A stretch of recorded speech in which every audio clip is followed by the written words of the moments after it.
Ken Bruce has blasted the BBC for not publicizing the news when his Radio 2 show became the biggest on the airwaves, claiming he felt underappreciated. Ken Bruce took over 1 million listeners with him when he left the BBC Radio 2 job he'd had for more than 4 decades in favor of a slot at Greatest Hits Radio.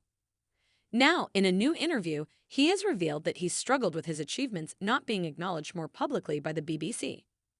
"I didn't want any hoo-ha, so when my show became the biggest show on radio, I didn't want to say anything about it," he told The Telegraph, before adding, "But I kind of thought the BBC should. I wasn't expecting to be carried on a litter with people strewing pawns in front of me, but I thought, surely that's worth a mention," he quizzed. "As far as I'm aware, it wasn't mentioned by the BBC at all. Ever." What he perceived as silence from the station came despite him overtaking Zobal in 2019 to become the most listened-to radio presenter in the UK.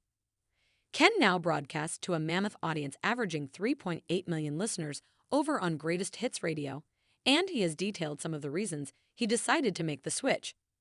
He admitted becoming wary when his late colleague Steve Wright lost his Radio 2 afternoon show in 2022 and wondered if he might meet the same fate.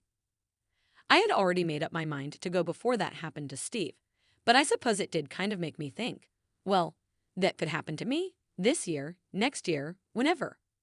The BBC said they were going to offer me another contract, but we got within 3 months of the end of it, and it hadn't materialized." Ken has rejected the rumors suggesting that Steve could have died of a broken heart after being told he was no longer wanted at the BBC.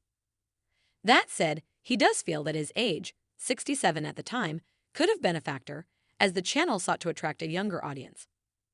Ken claims that he suggested there should be a spin-off version of the station catering to 35 to 45-year-olds, while the existing station continued to court solely an older crowd. However, he claims that his idea, voiced almost a decade ago, was patronizingly dismissed at the time. Express.co.uk has contacted the BBC for comment. Although he believes the BBC is still a great organization, he also admits that he felt uncomfortable during his time there with the pressure he felt to start playing newer music. Ken, who turned 73 recently, worried that some of the tracks could prove unfamiliar to his audience. He says he'd much rather play tracks that have stood the test of time and still remained relevant, and that his new home on Greatest Hits Radio has given him the ideal platform to do that.